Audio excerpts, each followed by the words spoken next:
And welcome back, everybody, to I'll Hang Up and Listen. Of course, brought to you by Fatty Beer Company, Western New York's premier market and tap room with over 300 beers to choose from at 7 different Western New York locations. If you need a beer, make sure you get the Fatty Beer. Let them know we sent you over 2 goalies on mic. Great vibes, live music, entertainment, all the time at Fatty Beer. Best place to pregame for a Sabres game. Best place to go watch a Sabres game. And, of course, the best place to go celebrate a Sabres win. Even if they get a point like tonight, go celebrate at a Fatty Beer near you. They are having again, weather permitting and obviously start time permitting, a huge watch party at the Lancaster location scheduled where they're going to shut down all of Main Street and have 2 giant screens at the end of each side of Main Street. Give me street vendors, food trucks. I'm pretty sure that's at least what I've been told. More information is becoming available day by day. So make sure you keep an eye out for more information regarding that. It's going to be a blast. Bring your friends, your family, your dog. If you got a cat, want to put on a leash, bring that too. I don't care. It's going to be a fantastic time at Fatty Beer Lancaster for the first away Sabres playoff game. And shout out to our sponsors at Extreme Discount Mattress, with Western New York's finest selection of mattresses and adjustable beds, featuring the cool gel memory foam, 2-sided mattresses, Tele Latex, organic mattress, Chatham & Wells, Scott Living, all for 1/3 to half the supposed sale prices anywhere. Stop in there are 7 locations across Western New York, or go to the website extrememattress.com. That is Extreme with an X. If you're looking for even more savings, check out the new closeout center at 1625 Walden Avenue in Cheektowaga, up to 80% off their already low prices. You can save a fortune on one-of-a-kinds, closeouts, and floor samples. You get a quality mattress for literally pennies on the dollar. Extreme Discount Mattress. We sell mattresses for less, a lot less. Also, don't forget to mention you're a fan of 2 goalies on mic. You get yourself a free, that's a free, can I say it again? Free mattress protector with the purchase of any mattress at Extreme Discount Mattress. Again, just mention you're a fan of the show. I have a Scott Living mattress myself. It is fantastic. Never slept better. So, again, 7 locations in Western New York. Check them out, extrememattress.com. Hey, a point to point, even if it's ugly as it was tonight. But I think if you are a Sabres fan, a true Sabres fan, you got to be happy with getting 7 out of 8 points on this West Coast road trip. And if you aren't, you're crazy. Given the way how tired they looked for a good portion of this game, you had a lot of passengers for a good portion of this game. It's tough, man. Especially coming off a back-to-back. You played in LA last night, and then you go to Anaheim. Yeah, obviously, 28 hours. Was it? Yeah, 28 hours later. Yesterday's face-off was at 4 p.m. These guys, you know, it's late in the season. Your bodies aren't always going to be ready to go right off the faceoff, even though they did score first. Again, they did look tired out there. I wouldn't say players took shifts off, but you could tell this wasn't the same team that played against LA. But I've been saying it. Hurls has been saying it. We've all been saying it. You can't count this team out. You really, honestly, you cannot count this team out of any games.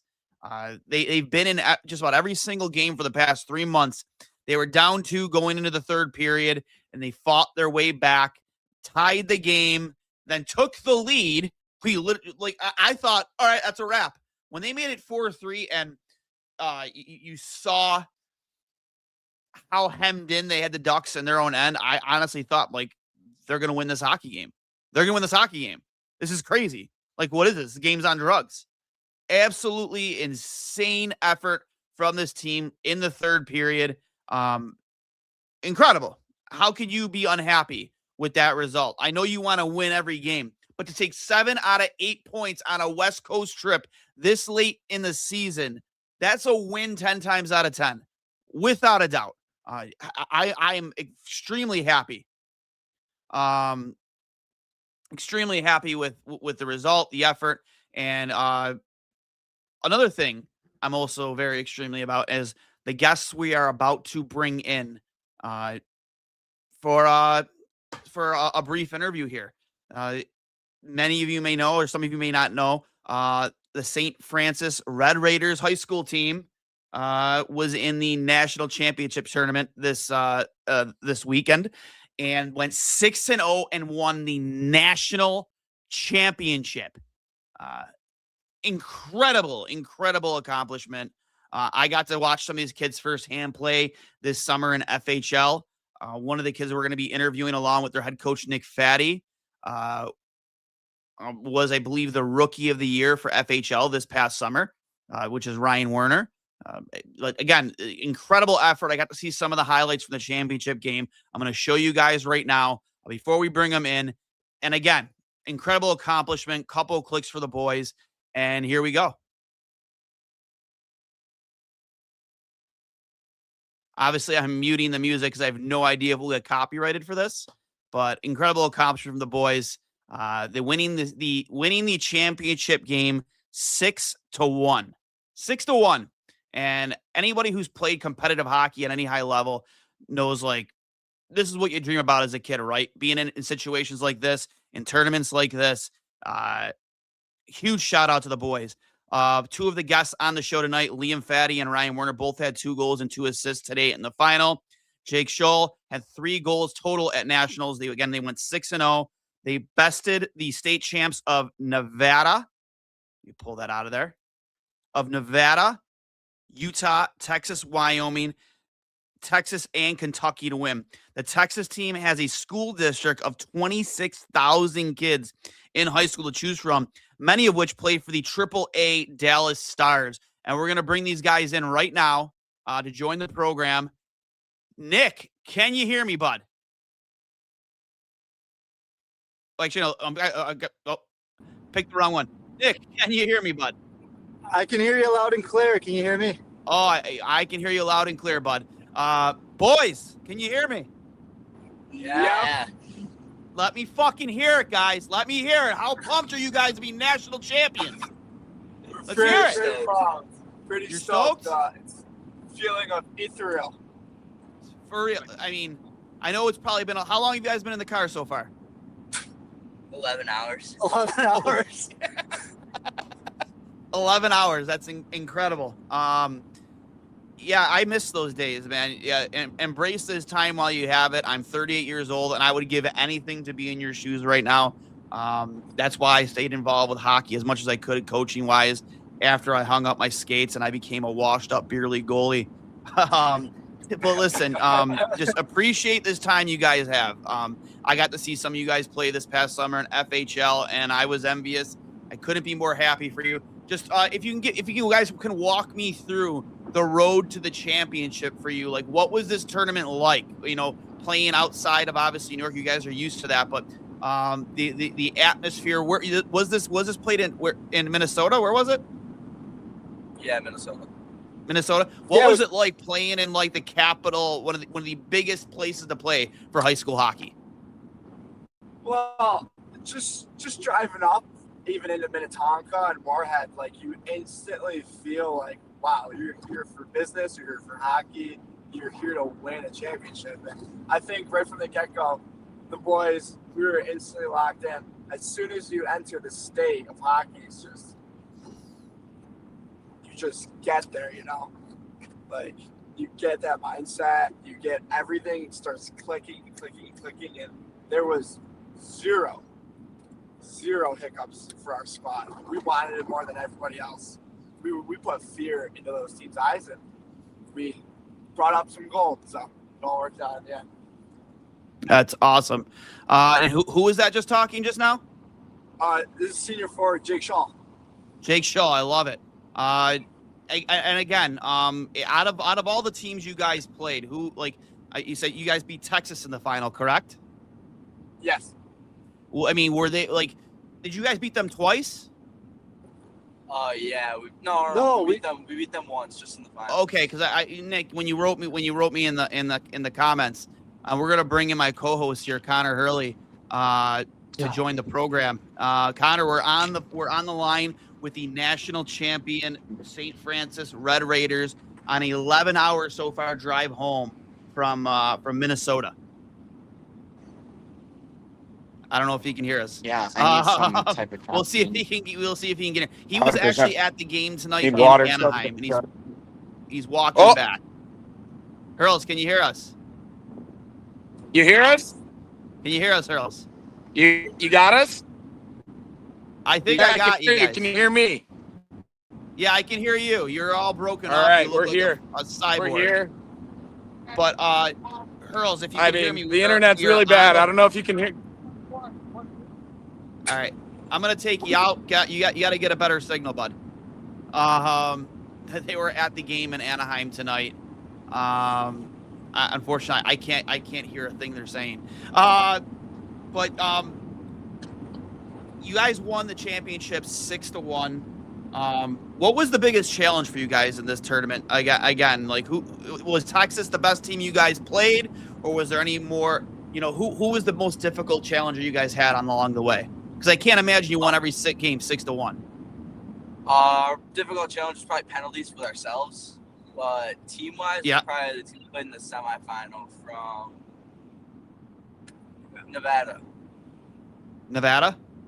Yeah. Yeah, there was a team from Las Vegas, Bishop Gorman. They're actually pretty famous for football. I think they won a football national championship a few years ago. But Bishop Gorman's a big, Catholic school in Las Vegas with all older guys and a team that I think they only lost a couple games all year. And they were a big semifinal game for us. We took them out. That's awesome. What an accomplishment. Who was the MVP of your tournament? The league didn't have an MVP for the tournament, but our leading scorer was Ryan Warner, who's in the car today. He had 10 goals for us on the weekend, which was probably top 2 or 3 in the entire thing. I think there was about 42 teams in the tournament, so I think Ryan was in the top 5 when he led our team with 10 goals. He scored 10 goals, man. That's an incredible accomplishment. Again, I got to watch you firsthand in FHL. Rookie of the year, absolute FHL legend. But goaltending wise, I saw your goalie put on a great performance too. You guys want to speak a little on that? Again, we are a goalie podcast. The performance, did both your goaltenders play, or did you guys just stick with one workhorse? Yeah, we had both goaltenders play. They were both great. They were both great? Yeah, they were great. Our goalies, they kept us in it. We were dominating most teams, but also when we were on our lowest penalties, they would make big saves when we needed them to. I lost audio there for a second. They were great. That's awesome. That's awesome. How about your coach? How was your coaching behind the bench? Was it easy? Was it easy dealing with that guy all tournament? No, it's great. The coaches really, at this point in the season, we're just so close. It's more of like family than really coaches. So anytime they're talking to you, it's about something personal, something that they know you'll be able to fix right away. And at this stage in our season, it's just small tweaks. It's not really much coaching. I mean, they've already put in all our systems and our power plays and stuff, so it's just these little tweaks to help us, be ready for the next shifts. Yeah. I mean, Jake, you said you're the senior in the car? I am, yeah. Talk all the shit you want, dude. You're done and over with. You're finishing on top. You want to run your mouth about Nick, go right ahead. I mean, here's your chance. I mean, maybe you wait till you're a little closer to home, but I mean, if you got something to say, say it. That's a long walk. It's a long walk, Duane. And he also he wanted to make sure that he keeps the sponsors happy. So keep the sponsors happy. I think we got one of your teammates here in the chat, Logan Aleo. Ryan Werner is mad annoying. What did he say? What did he say? Ryan Werner is mad annoying. I believe that is one of your teammates, if I'm not correct. We got Kane O'Connor in the chat. Go Raiders. We got a couple of you guys in the chats. Love to see it. I'm not Alex. Is this one of your guys? Go Jake O'Ryan. I don't know. I don't know. But no, I mean, again, huge shout out to you guys. Couple clicks. So happy to see you guys. I couldn't have ever dreamt of an accomplishment like that. I mean, the closest I got to was, for states for us was small school, high school for Depew, and we made it to the semis. And that's about as close as we got. Won a league championship as a coach, but I mean, again, what you guys got to experience this weekend was a dream. Any fun stories from the weekend before we let you guys get out of here? Anything away from the ice? Like what did you guys do in your downtime? If you one memory outside of winning the whole thing that you take away from this experience, what would it be? A couple of the boys went to the Mall of America. It was pretty exciting, and we got able to meet Nick Foligno for the Minnesota Wild. No shit, that's awesome. Good for you guys. It was pretty. I've so it was cool to see. Pretty cool. I mean, again, that's I would consider Nick Foligno a Buffalo kid. You know, his dad played here. I'm pretty sure he was born here. Yes, he was. He was born here in Buffalo. And he played a lot of youth hockey here too, so it was pretty cool. He did. We got to shout out Will Miller here. Here we go. All right, guys. Any final thoughts from the three of you before we let you guys get out? Maybe the Red Raiders. Thank you. Oh, thank you. Joel, the ultimate glue guy from Andrew Boyd. Glad to see the guys. It's that the Red Raiders. Glad to see you guys. And again, I appreciate you guys hopping on. We'd love to hear more from you in the off season here. You know, as you guys, I'm sure, are going to celebrate. Have you guys on the show again. It'd be a great time. Something more, you know, have you on the show like we had, I believe, maybe a few of your former teammates in the early this year. But again, congratulations, and go celebrate. Get out of that car as soon as you get in, and don't go to sleep. Just go celebrate. Start the celebrations. Do they get off at school tomorrow, Nick? That's not up to me. That's up to the we're very rigorous academics at St. Francis High School. So I say they get off, personally. Okay, I say they get off. I got a feeling they're going to be off, but it's all good. Thanks, Duane. Appreciate you having us. No problem, guys. Congratulations again. Go Raiders. Go. That was the champion, the national champion Red Raiders. Nick Fatty, who is the owner of Fatty Beer, one of our sponsors. Again, incredible accomplishment for them.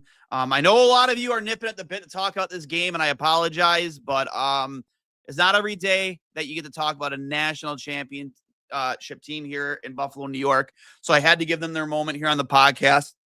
And again, I see a lot of you supporting the chat. That's my brother, Jake Scholl. So proud of him. Again, appreciate the time they gave us, and we'll get right back into the things we hear with the game.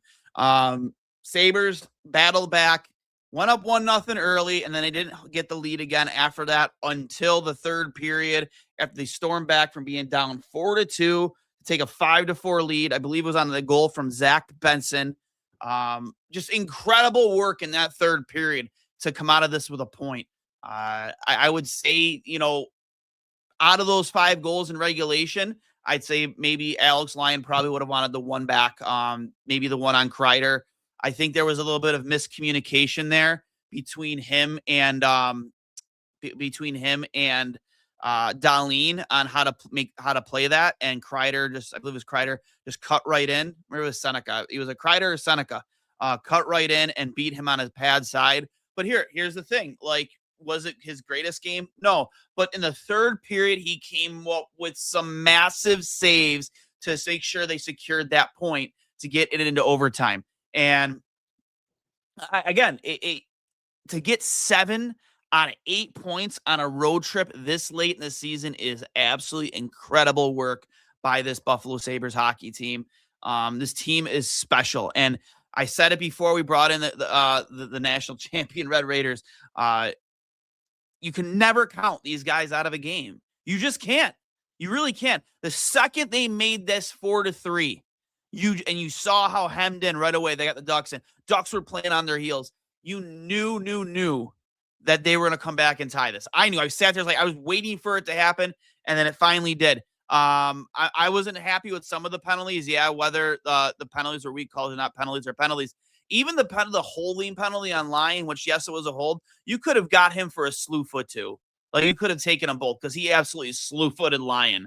When Samuelson, I forget who it was that took that penalty, or I'm sorry, who was tied up with Lyon there. But, like, you could have called both of those without a doubt. And Man, it would have been nice to come out of that with 2 points, but 7 out of 8, I am extremely happy. And give credit where credit is due. A guy who gets criticized a lot. Again, did he have his best game? No, but Owen Power with a huge goal to tie it. Zach Benson, who gets criticized a lot in this chat. Zach Benson with the 5th goal. Yeah, Tuck foobarred the chance for Lyon for the 11th straight road win, but it happens. Tuck owes Lyon one. No doubt. Like, the special teams were everything in this game. Sabres gave up 3 power play goals. I think it was 3, right? I think the one on the Tuck penalty, I believe that was the 3rd one.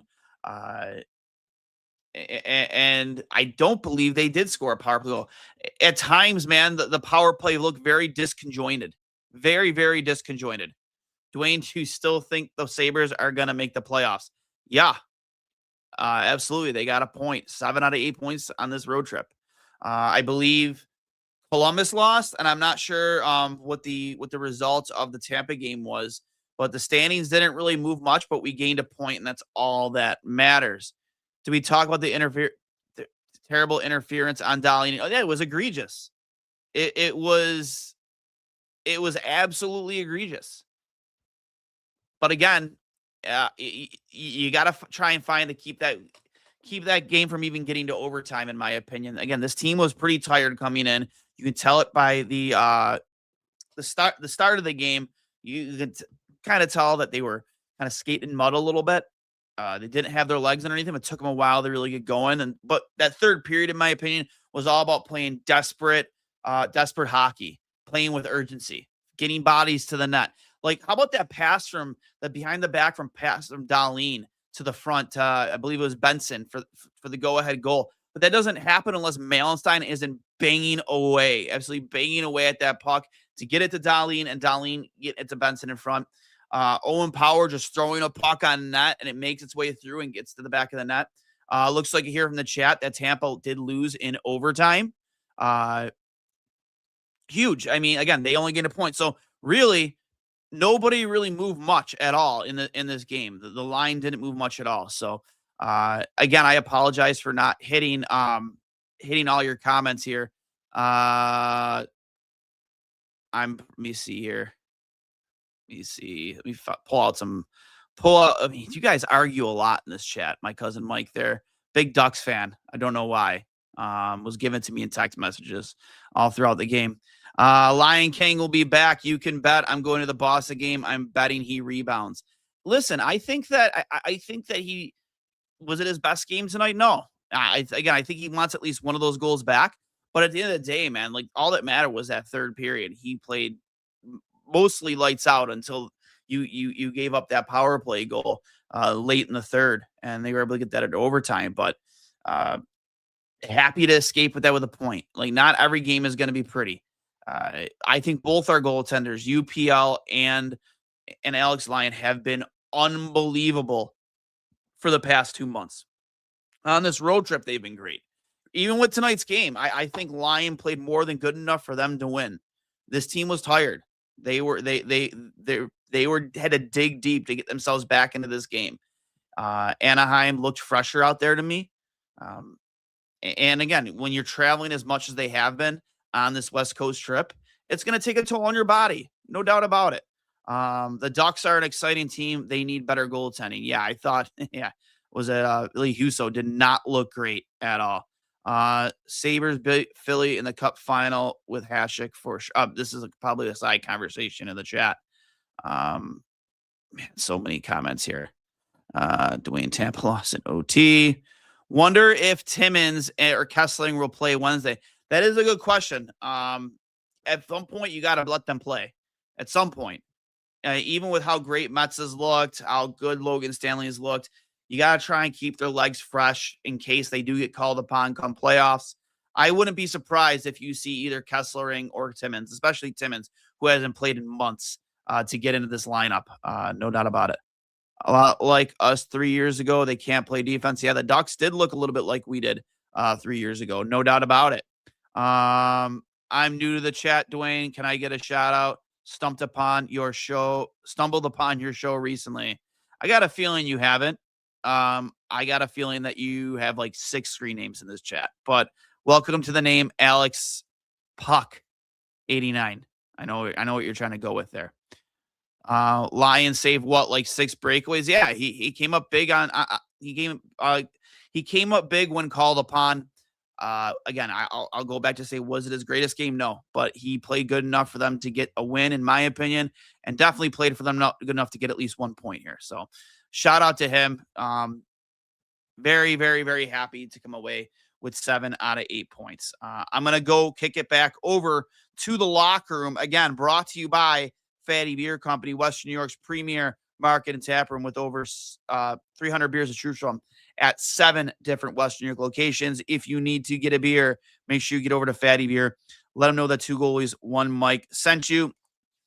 Lion says it was one of those games, says there's going to be ups and downs, so you have to try and stay even, move forward, continue to try and do the same things and keep a good attitude. Says they were fortunate to get a point tonight. Now time to reset and regroup. Lion says it's a good sign that they can come back. Says he wishes he could have made one more save there. Hey, listen, that move by Troy Terry was incredible. With the patience on that move and just to pick his corner, top corner, it was a great goal. I mean, that's definitely not an outs. Lion says Troy Terry is a dangerous player. Says he gets in so close and he can make a play, but says he expects to make a save there too. I love the accountability. Thompson says they are fortunate to get a point. Getting points on all 4 games is not an easy thing to do. Thompson says special teams were key. Thought they took too many penalties. Giving up 3 on the power play wasn't good, but playing 5-on-5, he thought they controlled most of the game. I definitely agree with that. Power says Lion making back-to-back breakaway saves kept them in it in the 3rd. Power says he's comfortable down low behind the net. Says nothing too special, just coming down low to support Krebs. More from Owen Power says they knew the Ducks had a good power play. Said they took way too many penalties. From Lindy Ruff says it's a big point for your club, but you'd like to hold the lead to get 7 out of 8 to battle back from being down 2. It was a great effort. Ruff says they went with all-out pressure in the 3rd and told Lion he would need to make some big saves, and he says he did. Says their goaltending has been good all year long. Duh. And that is from inside the locker room, again, brought to you by Fatty Beer Company. That last quote there from Lindy Ruff kind of is a little bit reminiscent to something I once heard Matt Barnaby say when being interviewed about the teams he played on with the Sabres and how Hasek used to tell them in the locker room when they were down 1-0 or 2-1 or whatever, or 2-0. He goes, "Oh yeah, goal hang. Just bring in the pressure. I'll make the saves. Leave me out." He said he told them to leave him out to dry. He go out to make saves, and the Sabres would come back and win 2-1 or 3-2, whatever it was. Kind of reminiscent of there. And listen, in my opinion, I thought Lion did his job there. No doubt. He made back-to-back breakaway saves. I mean, there are multiple big saves on breakaways that he made today.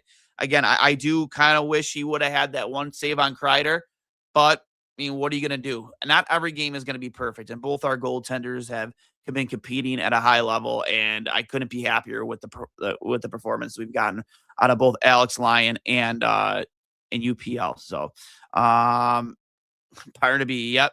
Y'all ever smash the like button or what? I'd appreciate it if you would. Power this season reminds me of Duane in his 3rd season where he focused on defense more than offense. Yes and no. I think the things that we criticized or even still criticize Owen Power for aren't exactly the same things we criticize Duane for. I think Duane was always a physical player, wasn't afraid to hit, wasn't afraid to get into dirty areas. And I think that's probably what we criticize Owen Power the most for. Yeah, like sometimes he's a little bit of a passenger. There have been growing pains with him. And I, amongst many, have been very, very critical of him. You haven't heard me be very critical of him over the past couple of months because he hasn't given me much to be critical about. We've praised him plenty of times on this podcast, even after games like tonight. And for me, it's like, if he can just find that little bit of snarl in his game, it doesn't have to be a big snarl, just a little snarl. Play a little bit like, I'm trying to think of a defenseman that played with a little bit of snarl. That's tough. Trying to think of a big defenseman who play defense kind of the way he does without being physical. But I would just like to see a little bit more physicality out of him. Not just because I think he needs it, because I think he would shut a lot of people up. Like, no doubt. I think a lot of people would give him less of a hassle if every once in a while he just like laid his body into somebody. You never see him lay a body check or a hip check, and I think that's why fans really, really get on his case a little bit, because he's so big. He's a first overall pick. That's one of the biggest reasons why he gets criticized. And secondly, again, at 6'6" on skates, it's like, how are you not physical? You're bigger than everybody else. Here from Joe Zaddy, Power has to bring it up a few notches yet. It will come. I tend to agree. I really do hope. Do you have those Crocs? What? Some of these comments, guys. Some of these comments, I can't get over it. From EAT deserves to be criticized. Paul Hamilton. Listen, yeah, it was a bad turnover there by Tage Thompson in overtime, no doubt. That led to the game-winning goal. But what are you going to do? These guys were tired. I think that if they were given a day's rest in between these two games, I think the Sabres come out with a win. It's just sometimes you just get dog tired. They are professional athletes, but in the same breath, it's like they're gonna get tired. They're gonna get tired. What are you gonna do? It happens, and I'm not at all unhappy with the effort. I'm happy we came out of this with a point. I'm elated, absolutely elated that they came out of this with 7 out of 8 points. I don't know what else to tell you. And I think that anybody who's complaining or losing their minds when they took 7 out of 8 points on a West Coast trip near the end of March, leading the Atlantic Division. May I repeat that? Leading the Atlantic Division. Leading the Atlantic Division on March 21st or 22nd, sorry. And you get 7 out of 8 possible points on a West Coast trip this late in the season. And I'll say it again, leading the Atlantic Division. And to think you're not happy is insanity. Absolutely insane. I don't know what to tell you. So, I appreciate you guys all hanging in there, though. I appreciate you all being, most of you at least, were nice in the chat to our players from the St. Francis Red Raiders and their head coach, Nick Fatty, who also happens to be one of my main sponsors with Fatty Beer Company, owner of Fatty Beer. So, again, couple clicks to those boys, an unbelievable accomplishment. I couldn't even imagine what it's like to win a national championship. They were getting love from USA Hockey today, which was cool in itself. And I can't wait to see what's to come for that program. Nick Fatty runs a great program over there. If for the parents in there, if you have any kids that you think might have a promising hockey career, I definitely encourage you to look into St. Francis's program.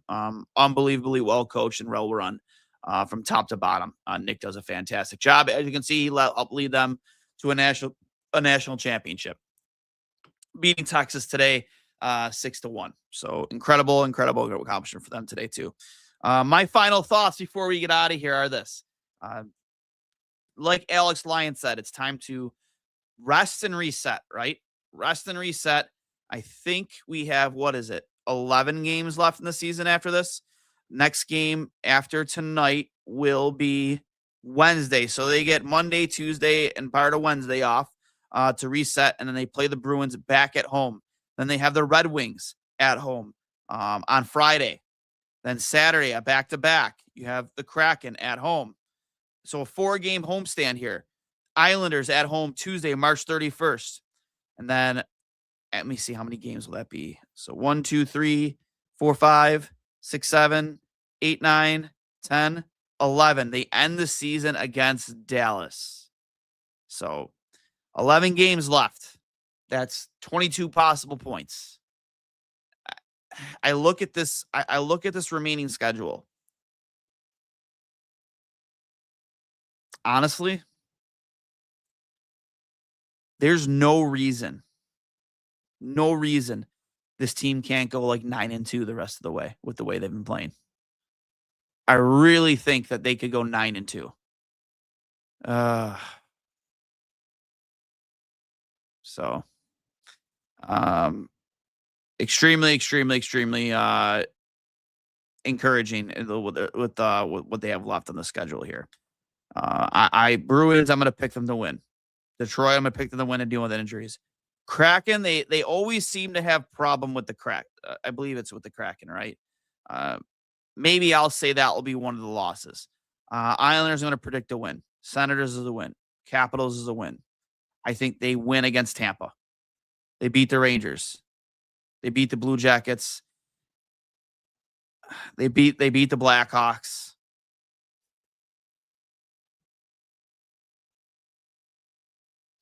They beat the Stars earlier in the season, didn't they?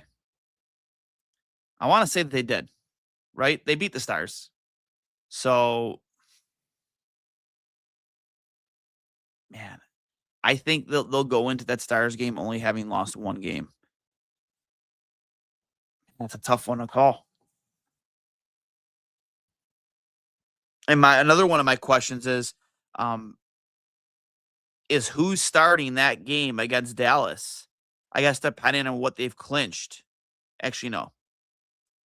I would say you'll know who's starting from the playoffs depending on who probably starts that Tampa game. Whoever starts that Tampa game, I think, is your starting goalie for the playoffs. Because that is a massive game, depending on how well Tampa plays heading in. Because after that Tampa game, you have 4 games left. 4 games to try and hold the division. Yeah, I think you'll probably find out who your starting goaltender is for game 1 of the playoffs in that Tampa game. So he says, Joe Zaddy says the Tampa and the Columbus Blue Jackets are going to be tough ones. We beat Dallas 4-1 to tie the 10-game winning streak record. Let me see here. More. Let me see. Are we due for a letdown? Every team has had, sorry, my Buffalo paranoia. I don't think so, man. I think like not 11-0 run, but I could totally see this team going like 9-2 or 10-1 the rest of the way. I look at that roster and I don't fear anybody. I don't fear anybody at all. So,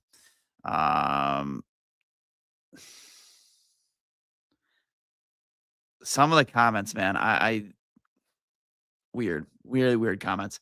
Anyways, guys, I'm going to let you guys get out of here. Sabres take 7 out of 8 points on this road trip. Congrats again to the national champion, St. Francis Raiders, state champions, and then national champions. You guys earned it. Cherish this time together, cherish this experience, because you're going to miss it someday, without a doubt. I know I miss it, for the most part. So, Duane, do we make you laugh? Sometimes, yeah. Sometimes you make me cringe a little bit there, bud. So, from Landshark, let's go Buffalo. And I remember, if you've enjoyed this podcast, please make sure you're subscribed for audio only on Apple Podcasts, Spotify, wherever you get your podcasts. If you are following along on Twitter or Instagram, you can find myself at DuaneS39. You can find my co-host at CHurls13 on Twitter and Instagram. We can also on Facebook too. You can find us at 2 Goalies 1 Mike. If you're watching on YouTube, as I see many of you are, please make sure you're subscribed. Hit the little bell icon. Turn your notifications on so you know when we go live. And, of course, smash that like button. We will talk to you guys Tuesday night. Hopefully, we have a pretty cool guest lined up. Couple different options that we have at our disposal. We'll see if we can make it happen. But we'll talk to you guys Tuesday night for our first actual two goalies on Mike podcast here in a while. Excited for that. And then obviously we'll have our post-game show here live with you for against the Bruins on Wednesday night. We'll talk to you guys later. And as always, go Sabres.